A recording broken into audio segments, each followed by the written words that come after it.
It is the third year spent alongside my childhood companion of the same sex when I received an anonymous video. In the video, my childhood friend embraces a strikingly handsome young man and shares a deep kiss. After the kiss, he nonchalantly takes a drag from his cigarette and remarks with a smile, "He-ching? Beautiful face, gentle demeanor, severed ties with his family to strive alongside me. What could be wrong with that?" Laughter erupts from the onlookers, jesting about returning to the hunt. A flicker of disgust passes through Zhou Munian's eyes as he murmurs, "Neither male nor female, quite unappetizing. My complexion pales. No wonder he was reluctant to touch that area. Turns out it was loathing." In that moment, my heart felt like ashes. Later, I found myself entwined with a mixed-race man adorned with a tongue piercing. Zhou Munian, with bloodshot eyes, remained drenched in the rain downstairs for an entire night. 1. After watching the video, I felt my complexion pale. Outside, the leaves had turned a desolate yellow, signaling the imminent arrival of winter. No wonder it felt so cold. I struggled to suppress the trembling of my fingers as I messaged the anonymous sender of the video, "Who are you? And what do you want?" There was no reply. I took a screenshot of the bar featured in the video and posted it online, captioning it, "My partner is cheating, seeking the bar's address." As soon as I posted it, the bar's name and address were swiftly uncovered. I donned my coat, wrapped a scarf around my neck, and hailed a cab to the bar. The driver ambled along, casually inquiring about my destination. I lifted my gaze, my tone unruffled. "Catching a cheater." The driver's eyes widened in surprise. What was supposed to be a 30-minute journey was abruptly reduced to half that time. Upon paying, as I opened the door to leave, the driver advised, "Young man, don't take it too hard. Life is long, and you shouldn't live for just one person." I managed a smile, replying, "I won't." I refused to let a scoundrel dictate my existence. Pushing open the bar door, I stepped inside. The place was packed, yet I immediately spotted Zhou Munian's silhouette. He was with a slender young man, heading towards the upstairs rooms. I couldn't hear what the young man said, but Zhou Munian let out a light laugh. He removed his cigarette from his lips and leaned down to kiss the young man. A deep kiss that left the latter's ears flushed and his legs weak, unable to stand straight. Zhou Munian whispered something into the young man's ear, who responded with a gentle tap on his shoulder. With a smile, Zhou Munian embraced him and ascended the stairs. I watched numbly until their figures completely vanished. The bar was raucous, and I felt like a disembodied spirit adrift in the world. Someone approached me, attempting to strike up a conversation, but upon noticing my pallor, they inquired with concern. I was oblivious, lifting my gaze and walking out. As I exited the bar, a gust of wind picked up. Leaves fluttered down, broken and withered. I retraced my steps along the path I had come. Halfway back, I felt a sharp pain in my palm. Pulling my hand from my pocket, I found it smeared with blood. 2. Upon returning home, I shed my clothes and retrieved a bottle of liquor from the cabinet. I opened the chat with Zhou Munian, seeing his message about working late that night, which only served to mock my sentiments. I powered off my phone and chose a movie instead. I turned off all the lights, drinking while I watched. I had a high tolerance for alcohol, cultivated during my social obligations with Zhou Munian. His career had flourished, yet my stomach had deteriorated. He cared for me and urged me to stay home and recuperate. At that time, my heart was wholly consumed by Zhou Munian. Naturally, I accepted whatever he said, believing it was affection, a reluctance to see me suffer. But in retrospect, it was merely self-deception. "He-ching Tian, you truly are a fool," I muttered derisively to myself. I had drunk too much. My stomach began to ache. In a hazy stupor, I dreamt of my initial encounter with Zhou Munian. It was during high school, a tale as cliched as they come. Back then, my handsome looks and excellent grades made me quite well known in school. Coincidentally, the girl whom the school bully liked passed me a love letter, which I politely declined. Upon learning this, the bully ambushed me with a gang at the school gates, dragging me into an alley to teach me a lesson. Just before any blows were exchanged, Zhou Munian leapt down from the wall in his school uniform, seizing my hand and running. The hot wind swept through the alley. I gazed at the audacious youth, asking, "Why are we running?" Enduring a beating could lead to police intervention and legal recourse, a one-time resolution to prevent future troubles. But Zhou Munian replied, "Wouldn't it hurt?" A cold soda pressed against my face. Zhou Munian flashed a toothy grin. "I always thought of you as a bookworm, too focused on studies, but it seems you understand more than I realized. You should just go home and tell your parents." Let the school handle it. If you report it directly, it might provoke more retaliation. Perhaps it was the chill of that fizzy drink, or perhaps Zhou Munyan's grasp was too fervent. But from that day forward, my otherwise monotonous youth, centered solely on academics, gained an additional chapter. The friendship with Zhou Munyan. He was a troubled student, constantly skipping classes, but I understood that it wasn't out of negligence. He needed to work to support his family. His mother was paralyzed, and his father had passed away. His vitality was as untamed as wild grass, in stark contrast to my own. My parents, both professors, maintained strict control over me, ensuring every moment was meticulously planned. Any deviation would be met with their disappointed gazes. I had grown accustomed to this, yet Zhou Munyan would say, "That's just too dull. Come on, let me take you on an adventure." That day I skipped class. Zhou Munyan led me through a bustling night market, where we savored bowls of spicy noodles for 5 yuan and drank beer. Ultimately, we climbed to the mountaintop, gazing at the stars all night. Though I spent the next day kneeling at home in penance, I had no regrets.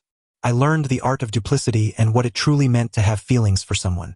After the college entrance examinations, Zhou Munyan enrolled in a vocational school, while I gained admission to a prestigious university nearby.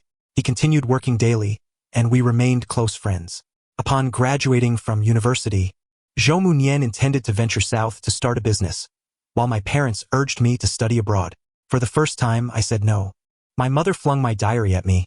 Disappointment etched on her face as she exclaimed, "He Qing Tian, you are a man. How can you like another man?" I defiantly looked up and declared, "I am neither male nor female. I am a monster." My father's slap stung my cheek as he stated, "If you choose to be with him, do not return home." I messaged Zhou Munyan, saying I would accompany him south. Consequently, I left home with nothing but my resolve. Zhou Munyan awaited me at the crossroads, rushing to embrace me. "I knew you would come with me," and thus began our 5-year journey together. We moved from our cramped, sunlight-deprived apartment to the bustling city center. 4 years into our Company S establishment, we drank ourselves into a stupor, and Zhou Munyan kissed me. We became a couple that night. I confessed to him about my physical shortcomings, and he fell silent for a long time. "Qing Tian, let me think about this," he said. I granted him a year for contemplation, but the outcome was him with someone else, declaring, disgusting, neither male nor female. Was it my desire for this? What could I do? What could I change? The doctor warned that surgery was perilous, threatening my life. Thus, I would remain this way for eternity. I once believed Zhou Munyan was my true love, but I was gravely mistaken. Thankfully, I recognized the need to cut my losses in time. This decayed flesh must be excised decisively. I cannot allow him to taint my entire heart. 3. Did you have a nightmare? Why are you crying? I opened my eyes to find Zhou Munyan perched beside my bed, speaking gently. The sunlight was so bright that I almost convinced myself that yesterday's events had been a mere nightmare. Alas, it was no dream. The hickey on Zhou Munyan's neck was glaringly red. I evaded the hand that reached to tease my eyelashes and locked my gaze onto the face I had cherished for 7 years. "Where were you last night?" Zhou Munyan displayed no hint of panic. "Why so cold?" I stared at him, expressionless. Zhou Munyan forced a smile. "I was at the office, darling. Didn't I notify you?" Noticing my silence, he reached for my hand, but I recoiled. His face momentarily darkened before he quickly masked it with charm. "What's wrong?" How adeptly he performed. Internally, I scoffed. "Zhou Munyan, you were at the bar with someone else last night." As my words hung in the air, panic flickered across Zhou Munyan's face, but only for a brief moment. "Who told you such nonsense?" "I was at the office. If you don't believe me, call my assistant." I wanted to see him squirm like a clown. Zhou Munyan's finger paused over the dial, his eyes narrowing as he questioned, "Were you following me?" I gazed calmly at Zhou Munyan as he angrily hurled his phone onto the floor. "Who told you?" he demanded. After falling out of love, the sight of a person could only evoke disdain. "Let us break up." I tossed aside the covers and attempted to rise from the bed, but Zhou Munyan forcefully pressed me back down. "Qing, be good. I haven't been unfaithful. Do you trust them over me?" I frowned. As he leaned in to kiss me, I swiftly slapped him. He froze, his face flushing a deep crimson. My fingers twitched. Alas, I shouldn't have struck his handsome visage. I pondered, if we were to part ways, his disfigurement would no longer concern me. Resolute, I pushed him away to stand. Zhou Munyan, with reddened eyes, restrained me. He Qing, what is this commotion? Even if I had been with them, it is clearly your fault. What? My fault? I stared at him incredulously, wondering what nonsense he was spouting. The next moment, the absurdity spilled forth. If you weren't so androgynous, why would I seek someone else? It's all because of you? He Qing. Zhou Munyan pressed down on me, attempting to assert dominance. I retaliated with a kick, which he narrowly avoided. He Qing. I cannot accept your body, but you know I care for you. A wave of dizziness washed over me. Seeing my lack of protest, his anger subsided. All right, stop the fuss. Let me try tonight, shall we? I pushed him away, striving to steady myself as I stood. Let us break up. Zhou Munyan appeared bewildered. Despite his lowly demeanor, why did I still refuse to accommodate him? In a flash, he became enraged. Fine, let us break up. With that repulsive body of yours. Who besides me would want to be with you?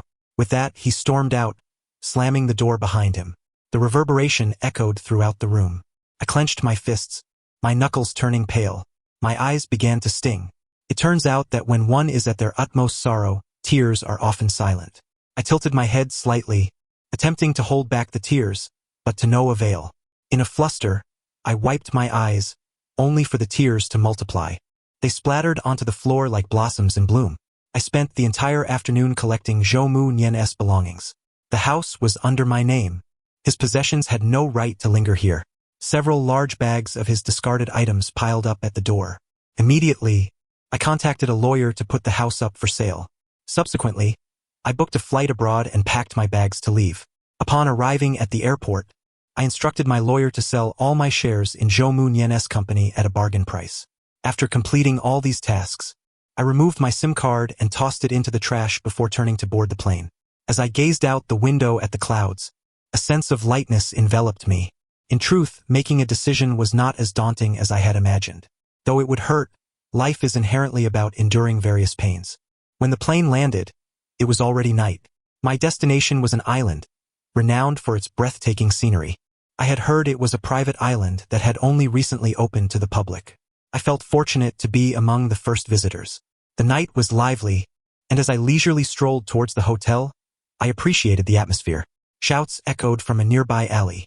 Before I could react, someone collided into my arms, the scent of sweet oranges lingering around me. I reached out to push the person away, but they clutched my hand tightly. Please help me. A boy with golden locks and emerald eyes gazed up at me with a pleading expression. His angelic face was smeared with dirt. I lost my train of thought, and before I could regain my senses, the boy cupped my face and kissed me through the back of his hand. We concealed ourselves in a corner, shrouded by a large coat and shadows. I caught sight of a man in black approaching, muttering curses. His companion dragged the boy away. Are you blind? Can't you see a couple kissing? Let us go. We need to find this brat and break his arms and legs. Once they had departed, I snapped back to reality and pushed the boy away. His eyes were as red as a rabbit's. Brother, I'm so sorry. I truly had no other choice. My heart softened. It's all right. I turned to leave, but my clothing was tugged. Brother, can I hide with you for a night? Please, I don't want to lose my limbs. The boy's androgynous face was filled with desperation, tears slipping down the corners of his eyes. They dripped onto my hand, and I instinctively recoiled. The hand I had intended to push him away with faltered. I turned back and said, Keep up. My hotel is just ahead. The grip on my clothing loosened. The boy took my hand, his warmth radiating through our palms. Mon amant est gentil et doux et veut le presser pour lui tendre. He playfully declared, his tone rising at the end. I didn't understand, suspecting it was French. Before I could inquire further, his pinky brushed against my palm, and he bashfully uttered, Thank you, brother. Upon bringing him back to the hotel, I remained in a daze. I had brought a stranger back to my room in an unfamiliar city. A late-blooming sense of caution emerged. Brother, my name is Ethan, and my Chinese name is Chi Hua Yao. The boy stood awkwardly beneath the light, his hair shimmering. The thought of sending him away was swallowed down. After all, he didn't appear to be a bad person. Allowing him to stay for a night wouldn't hurt. It was worth extending a bit of kindness. I closed the door and introduced myself. The boy beamed. He Qing, such a beautiful name. I like it. The simplicity of those two characters rolled off his tongue, as if they were imbued with infinite affection and infatuation. A smile crept onto my face as I dismissed my errant thoughts. I shifted the topic. What's this about breaking arms and legs? Chi Huayao sighed, his green eyes shimmering with vulnerability. They're from a casino. I was selling apples at the entrance, and they caught me. I scrutinized the boy, who was taller than me, puzzled. Selling apples? At your age, shouldn't you be in school? Brother, how old do you think I am? Chi Huayao tilted his head, resembling a proud cat. Perhaps his overly familiar tone eased my apprehension. I chuckled and casually guessed. 18? At my words, his smile widened, blooming like spring before my eyes. He stepped closer, so near that our breaths intertwined. Brother, I'm 22 this year, of marriageable age. 3 years my junior. Memories flooded back. What was I doing at 22? Yes, seeking investments with Zhou Munyan. Noticing my distraction, Chi Huayao leaned in closer, the scent of sweet oranges enveloping me. His emerald eyes sparkled with unshed tears, making him appear utterly pitiful. Brother, what are you thinking about? My attention snapped back to him. Nothing much. Your Chinese is excellent. Did you study it? Chi Huayao explained that he was of mixed heritage. His mother was from country Y and his father from China. He was attending university in City S, which is why his Chinese was so proficient. He had ventured out to sell apples out of boredom during the holidays, hoping to experience life, but had inadvertently crossed paths with the casino. As he recounted this, Chi Huayao patted his chest in relief, his eyes sparkling with gratitude. Thanks to you, brother. We truly have a connection. Looking at this charming youth, I felt a sense of helplessness wash over me. I attempted to correct his misunderstanding. That phrase is meant for couples. We should say we are fated to meet. Chi Huayao looked puzzled. What is a couple? Can you and I be a couple? I faltered, momentarily speechless.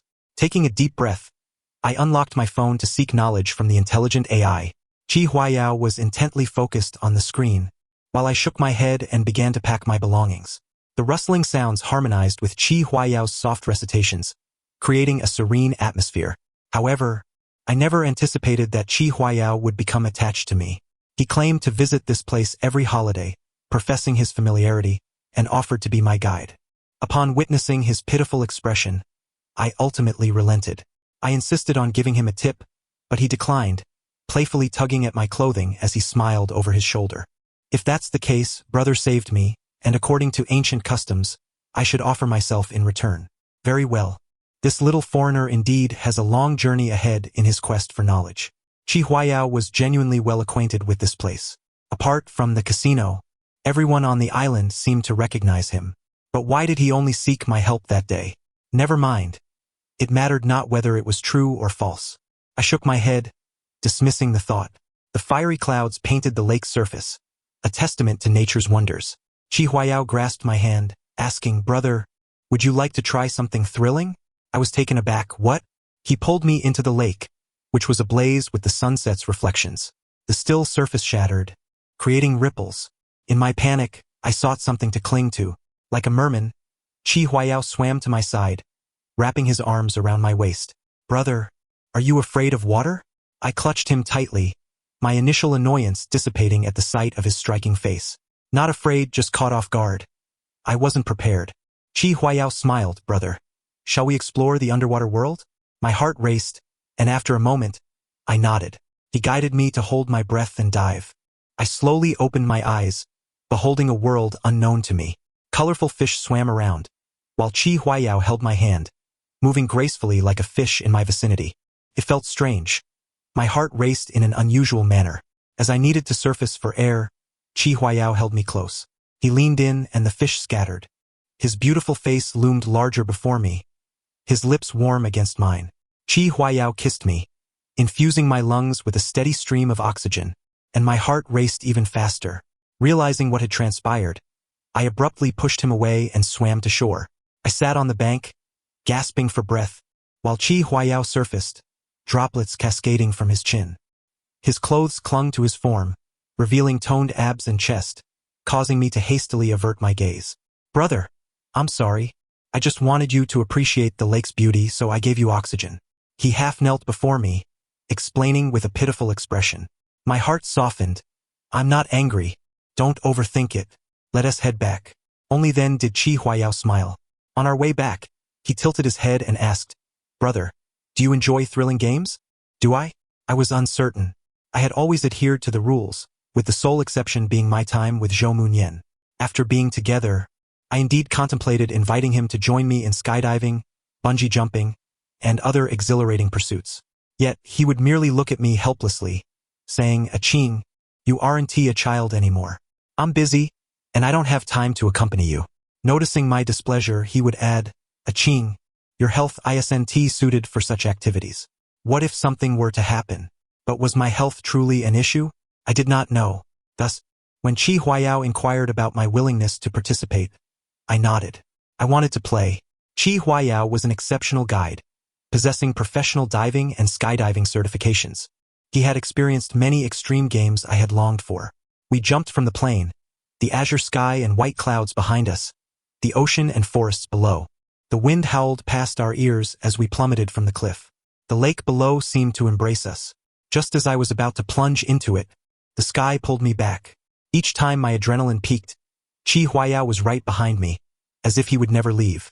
Gradually, the name Zhou Munyan faded from my life, while Qi Huayao's name became increasingly vivid. On a seemingly ordinary afternoon, I sat atop a mountain, enjoying the evening breeze. Qi Huayao sprinted towards me, cradling a large bouquet of vibrant roses. He thrust them into my arms. "I bought these from the old lady at the foot of the mountain. I wanted her to return home early." The roses, adorned with droplets, were a striking red, as beautiful as their purchaser. Noticing my silence, Qi Huayao's smile faltered, and he asked anxiously, "Brother, don't you like them?" My gaze fell upon him. Accueil. "Do you know what it means to give roses?" As my words hung in the air, the mountains fell silent. Qi Huayao's face flushed deep red, and he awkwardly scratched his head. "Well, does brother know?" I remained silent, holding the roses and quietly observing the flustered youth before me. After a moment, Qi Huayao looked up, took a deep breath, and said, "Brother, I like you. Will you be with me?" "With me?" Before I could respond, his green eyes had already lowered, his long lashes trembling. I slowly raised my hand, my fingertips lightly brushing his eyelashes. I wanted to say yes, but something inappropriate between my legs constantly reminded me that I should not agree. Zhou Munyan's words echoed in my ears like a curse. "Disgustingly androgynous. Who else would want to be with you besides me? Have you ever seen He Qing use the restroom? Surely he isn't sick? Is he a boy or a girl? Oh, he must be a pervert." These voices overwhelmed me, causing my head to throb and my vision to blur. In a panic, I shoved the roses back at him and fled down the path. Upon returning to the hotel, I began to pack my belongings. I realized that this had been a mistake from the beginning. Someone like me was not suited to be with anyone. My luggage was minimal, yet the room was filled with Qi Huayao's belongings. After one last glance, I booked my return flight and pulled my suitcase towards the door. As I opened it, I found Qi Huayao standing outside, his beautiful face devoid of its usual youthful innocence, now shadowed with despair. The roses lay pitifully on the ground. I almost thought I had misjudged the situation. Before I could react, tears streamed down his face. In a voice filled with innocent desperation, he pleaded, "Brother, don't you like me? Is it because I'm not pretty enough? If it's something else, I can change. Please, I beg you, love me." In that moment, Qi Huayao appeared vulnerable, a stark contrast to the person who had just moments ago been enveloped in darkness. His tears tugged at my heartstrings, softening me once more. "It's not about you. It's about me." I found it difficult to articulate, but gazing into Qi Huayao's confused and sorrowful eyes, I sighed, pulled him inside, and closed the door. Ensuring that the windows and doors were securely shut, I finally divulged my secret. The room fell silent. Qi Huayao ceased crying, his eyes widening in disbelief. My heart plummeted alongside my self-deprecation. Zhou Munyan was right. Who could possibly love a body like mine? I couldn't discern whether I felt relieved or otherwise. I shoved my trembling hand into my pocket, attempting to feign nonchalance as I prepared to say goodbye, but Qi Huayao grasped my hand firmly. I lifted my gaze to meet his eyes sparkling like precious gems. "Brother, does that mean you agree?" His question was laced with caution. I paused for a fleeting moment, followed by the thunderous beat of my heart reverberating in my ears. Would he not find me peculiar? My eyelashes fluttered. Qi Huayao drew closer, clasping my hand tightly. The warmth flowed through our fingertips. Brother, are you afraid? What is it that frightens you? Qi Huayao inquired eagerly. Did I scare you? As he spoke, he threatened to cry. I shook my head, a bitter taste lingering in my mouth. Do you not think I am strange? That place. It is unlike anything you know. Qi Huayao's face turned blank. Brother, are you afraid of that place? I turned my face away, my ears flushed as I nodded. Everything had veered off course. I should not have spoken so much. I should never have softened my heart and acquiesced to his request to be his guide. I should never have. Brother, I am so happy. Qi Huayao embraced me tightly, his nose nestled in the crook of my neck, nuzzling like a small puppy. My mind ceased to function at the utterance of that word, took me a while to respond. What did you say? Qi Huayao's lips brushed against my cheek as he whispered, Brother, I really like you. You are simply a treasure. Boom! My reason shattered into fragments. My hands clenched. Our skin brushed against each other. Brother, may I? I was bewitched by that captivating face. Nodding absurdly. Gradually, I lost myself in the sweet scent of oranges. How delightful. So this is how it feels. I was swept away by Qi Huayao, floating on cloud 9, rising and falling. 3 days, 3 whole days. I finally got out of bed, my back and waist aching. Brother, Qi Huayao approached me, wearing a bathrobe, his upper body bare, with red marks adorning his skin, furrowing his brow. The floor is cold. Where are you going? Let me hold you. I wanted to refuse, but after crying for several days, my hoarse voice faltered. Qi Huayao knelt before me, slipping my socks on. His pale, strong fingers grasped my lower leg, which bore faint bites and bruises. I instinctively tried to pull away. Qi Huayao looked up at me, his tone a blend of exasperation and fondness. Brother, if you don't wear them, you shouldn't get out of bed.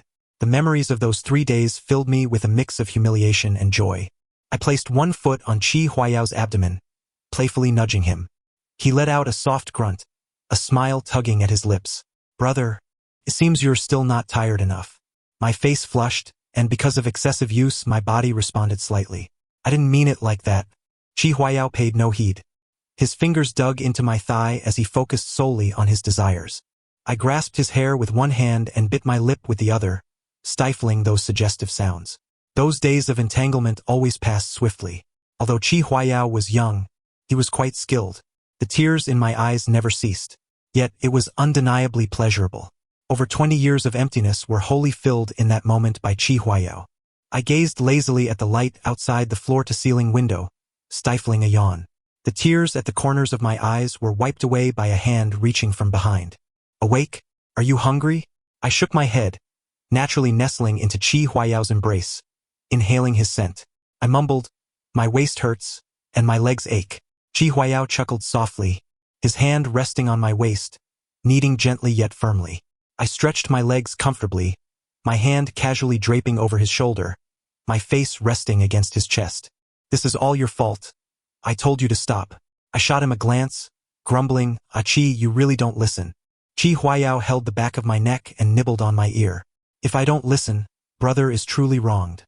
Who was it that drooled with pleasure, climbing onto me and saying, Qi, darling, hurry up? My face burned with shame as I quickly covered Qi Huayao's mouth. That was just in bed. A man's words in bed cannot be trusted. Qi Huayao's eyes sparkled with mirth, gleaming like emeralds. We locked gazes, observing each other's reflections in our eyes, and burst into laughter. Brother, I want to get a tongue piercing.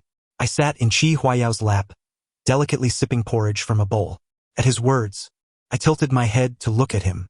What is that? Piercing your tongue? Qi Huayao paused, a deep and subtle smile dancing in his eyes. Yes, something that will make you more comfortable. I halted, lowering my head and trying to cool my flushed cheeks with the back of my hand. I could no longer eat. I accompanied Qi Huayao to get the tongue piercing. Just as I was beginning to enjoy its benefits, Zhou Munyan's call came through. Yiqing, where are you? Your mother is in the emergency room. From the moment I heard the news until I boarded and deplaned, I felt numb. Qi Huayao held my cold hand tightly, resting his forehead against mine. Brother, don't be afraid. Everything will be fine. My vision finally sharpened. In Qi Huayao's unwavering gaze, strength gradually returned to my limbs. Yes, everything will be fine. Upon arriving at the hospital, I realized the severity of my mother's condition. The once dignified woman lay there, her hair white and her face pale. Hearing the commotion, she turned her head with great difficulty. Upon seeing me, her eyes lit up with enormous joy, only to be quickly overshadowed by despair. "What are you doing here? Didn't you sever ties with us? Why have you come?" My heart tightened at the sight of the redness at the corners of her eyes. "Then I'll leave." As I said this, I turned to walk away. My mother called out urgently, "Ching Ching." I paused. My eyes grew misty, and my nose tingled. "Mom." That day, my mother held my hand tightly, her eyes fixed on me without blinking for a long while. We talked for hours. She cried, expressing her and my father's regrets. They should not have been so strict with me, nor so authoritarian. Reflecting on my childhood, I suddenly found everything becoming hazy. It was as if those scars etched in my heart had become trivial. I tucked her graying hair behind her ear, holding her hand as I said, "Mom." I am sorry. Just as a mother forgives her child, a child can forgive a mother. Later, my father arrived. He seemed taken aback to see me and wore a grim expression as he attempted to usher me away. However, when I called out Dad, the coldness in his demeanor softened. Ultimately, time had eroded the chasm of misunderstanding between my parents and me. Fortunately, my mother's illness was detected early. Now, she only needed to rest and recuperate. She resigned from her professorship. The day she went to school to pack her things, I accompanied her. Along the way, she asked about my relationship with Zhou Munyan. I casually mentioned our breakup. My mother's eyes lit up with surprise. "That's good. He is not worthy of my son. Ching Ching, do you still like boys?" I nodded. My mother cautiously replied, "Let me introduce you to someone. A student of mine, handsome, well-off, and even mixed race." I chuckled. "Mom, you don't need to worry about that. I have a partner. Just that right now he is still at the hotel." The thought of Chi Huayao's request for compensation from last night made my scalp tingle and my ears burn beneath my dark hair. My mother seemed a bit disappointed but quickly adjusted. "Bring him home in a few days to meet your father and me." I remained silent for a moment, holding my mother's hand and smiling, "All right." Upon reaching the office, I began placing items into a box. Halfway through, there was a knock at the door. My mother said, "It should be little Chi." I asked him to come by to pick up a document. I took the initiative to walk over and open the door. The door swung open, revealing the familiar visage of Chi Huayao, whose face I had only just parted with. "Hey brother, long time no see," he greeted with a playful grin. My grip on the doorknob tightened gradually. My mother, beaming, ushered him inside and proceeded to introduce us. I remained silent throughout the encounter. Sensing the awkward tension, my mother too fell silent. At one point, Chi Huayao approached me, gently brushing against the back of my hand. "Brother." I ignored him, moving to remove the box from the office. Just as I exited the comprehensive building, I collided with Zhou Muxian. "Aching." My gaze remained tranquil as I replied, "Thank you for informing my mother." Zhou Muxian stepped forward, attempting to grasp my hand, but I evaded him. He appeared flustered. "Aching, I was wrong. I know you care," and I spoke thoughtlessly. "I wasn't in my right mind at the time. When I sought to explain, you had already blocked me." Aching, I'm sorry. "Please forgive me. You know I love you." My heart remained unperturbed. "Zhou Muxian, I am already in a relationship. Please cease this pursuit. I fear he may misunderstand." Upon uttering this, I distinctly observed the shock and fury flickering in Zhou Muxian's eyes. "He Qing Tian, is your love so cheap? We merely had a quarrel, and you immediately sought another? What do our years together amount to?" A smile danced in my eyes. "Zhou Muxian, you deem my love cheap? Any rational individual would refrain from uttering such words. There was nothing more to discuss with someone like him. I had once been blind to his flaws, but now I merely wished to navigate around him towards the parking lot. Zhou Muxian seized my arm. "Aching, are you angry with me? I refuse to believe you have moved on. I acknowledge that I was at fault that day, and I shouldn't have said those things." His tone softened. "I apologize. If you're dissatisfied, I'll do anything. Just don't break up with me." I was astonished by Zhou Muxian's lack of understanding. How could he not comprehend the situation? Before I could respond, a hand, firm and unyielding, enveloped me in an embrace, forcefully pushing Zhou Muxian aside. "Apologies, but I cannot abide anyone too close to my beloved." It was Chi Huayao. I maintained my composure in front of others, refusing to let him lose face.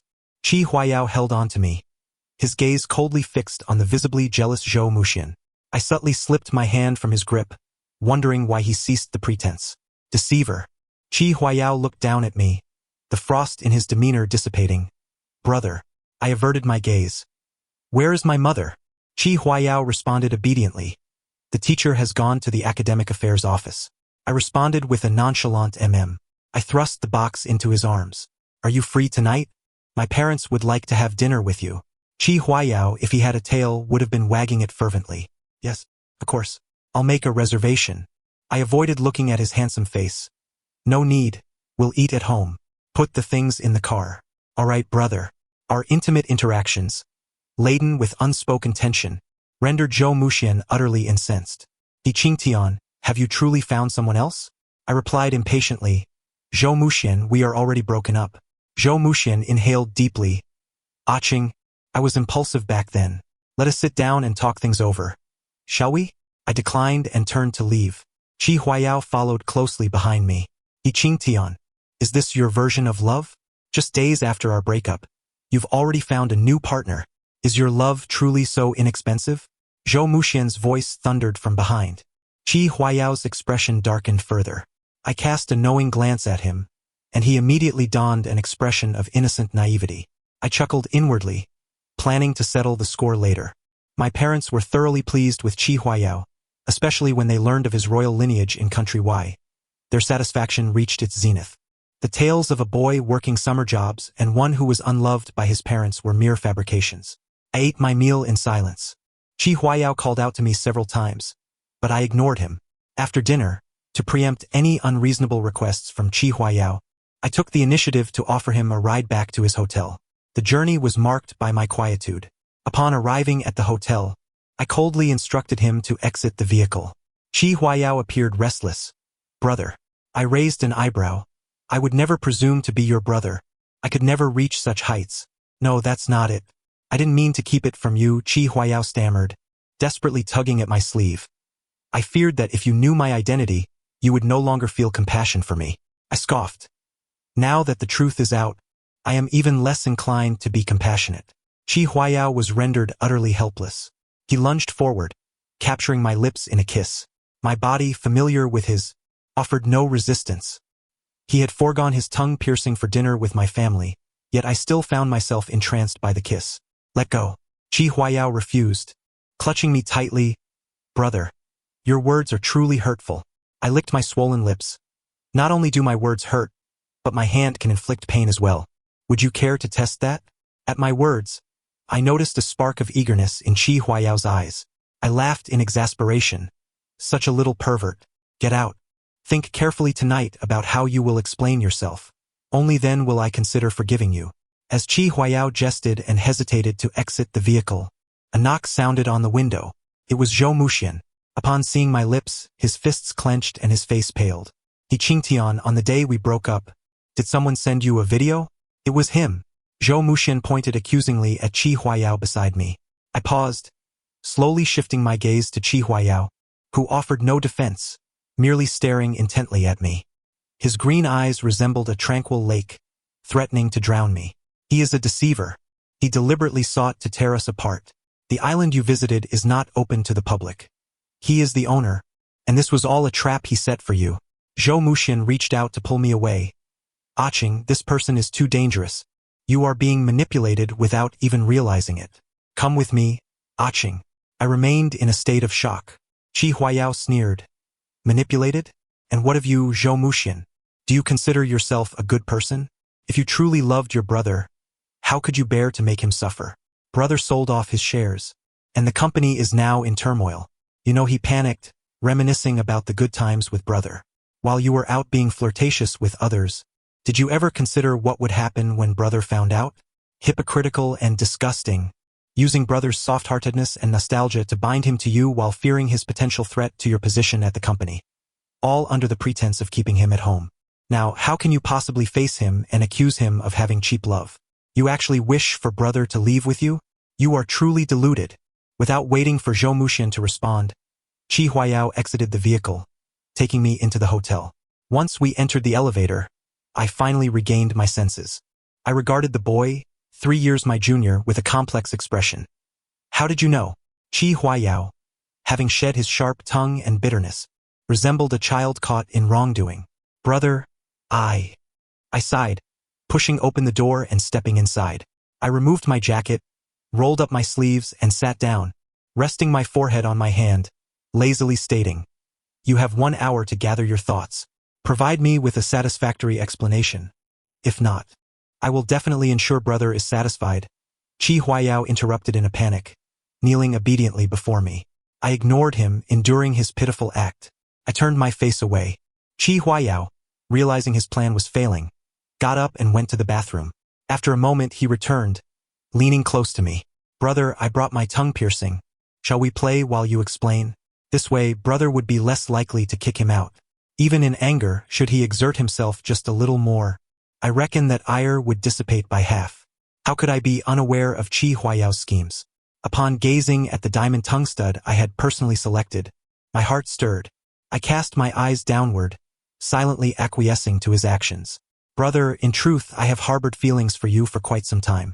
Qi Huayao's fervent breath brushed against my inner thigh. I stifled a muffled groan in my throat, seizing his hair. "Have we met before?" Qi Huayao chuckled. "Of course. When I first entered university, the school invited you to deliver a speech.